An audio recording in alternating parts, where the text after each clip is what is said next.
안녕하세요. 자유교회 이진우 목사가 보내드리는 아침 묵상입니다. 오늘도 예수 그리스도의 향기를 내는 복된 하루가 되시길 바랍니다.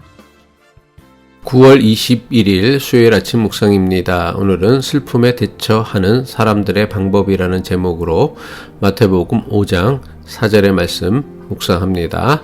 애통하는 자는 복이 있나니 그들이 위로를 받을 것이미요. 오늘도 하늘로부터 내려오시는 주님의 위로가 충만하시길 바라며 수요일 아침 묵상 시작합니다. 예수님은 공생의 사역을 하시며 당시 사람들에게 피리를 불어도 춤추지 않으며 애곡하여도 가슴을 치지 않는다고 비유하셨습니다. 피리를 불어도 춤추지 않고 애곡하여도 가슴을 치지 않는 것은 예수님 시대의 문제만이 아니라 여전히 오늘도 계속되고 있는 우리 시대의 심각한 문제이기도 합니다.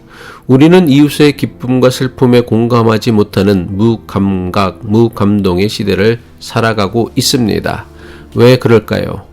참된 애통을 잃어버렸기 때문입니다. 애통을 잃어버렸기에 기쁨도 사라졌습니다. 너무나 많은 사람이 반드시 슬퍼해야 할 일들에 대해서 빨리 슬픔을 잊어버리거나 아니면 대수롭지 않은 일로 여겨 회피하려고 합니다. 하지만 슬픔을 가능한 한 빨리 잊거나 대수롭지 않게 여기는 것은 결코 바람직한 방법이 되지 못합니다. 우리 조상들은 부모님이 세상을 떠나시면 3년 동안 애통하는 기간을 가졌습니다. 슬픔을 빨리 잊는다든지 대수롭지 않게 여기는 것은 대단히 비성경적이고 비인간적인 방법입니다. 나에게 일어난 슬픈 일을 없었던 일로 잊어버리려 하는 것을 심리학에서는 부인이라고 합니다. 반대로 고통스럽고 슬픈 일을 대수롭지 않게 여기는 것을 회피라고 합니다. 부인과 회피는 우리 시대 대부분 사람이 슬픔이나 고통을 다루는 가장 보편적이고 일반적인 방법입니다. 하지만 부인과 회피로 당장의 슬픔을 피할 수는 있지만 이것은 우리의 영적인 건강을 완전히 파괴하였습니다. 부인과 회피의 결과로 얻은 것은 슬픔과 고통을 극복하는 것이 아니라 온갖 종류의 중독증과 우울증에 빠지게 했습니다. 중독은 슬픔이나 고통을 부인하기 위해 사람들이 가장 많이 선택하는 방법입니다. 일중독, 도박중독, 성중독, 알코올 중독, 심지어 종교 중독에 이르기까지 모든 종류의 중독은 슬픔이나 고통을 느끼지 못하게 하도록 다른 것들로 마음을 미리 채우고 마취시켜 버리는 것입니다. 반대로 우울증은 닥친 슬픔이나 고통을 부인하거나 빨리 잊어버리려고 하기보다는 회피하려고 하는 마음에서 시작합니다. 막닥뜨린 인생의 슬픔이나 고통 또는 자신의 현실을 인정하고 받아들이려 하지 않으려는 데서 우울증은 더욱 심각해집니다.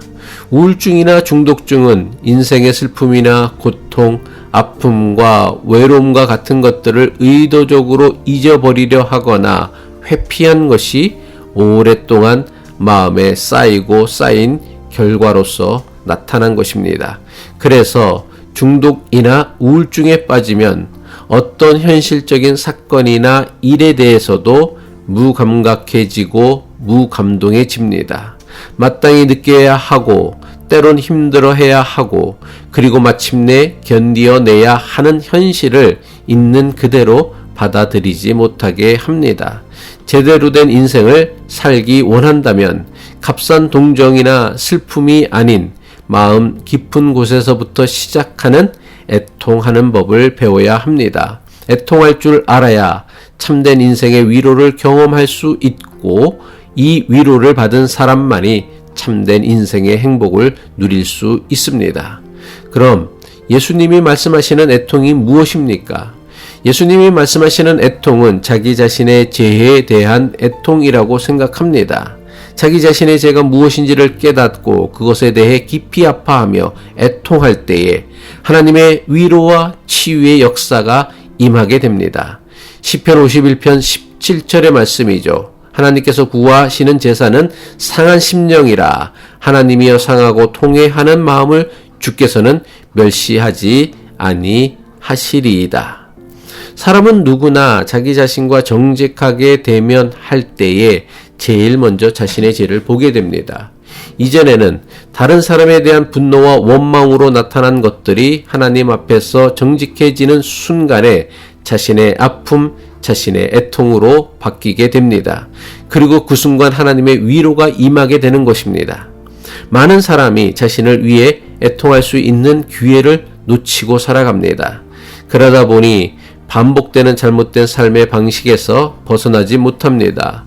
어떤 사람의 경우 아예 그러한 것을 느끼지도 못하고 살아가는 사람이 대부분입니다. 애통함이 없기에 이런 사람에게는 하나님의 위로도 없습니다. 하나님께 지음받은 사람이 하나님의 위로를 받지 못하고 살아가는 것은 매우 위험한 삶이 되고 말 것입니다. 하나님의 위로가 자신에게 임하기를 간절히 바란다면 자신을 정직하게 돌아보며 애통할 수 있어야 합니다. 기도하겠습니다.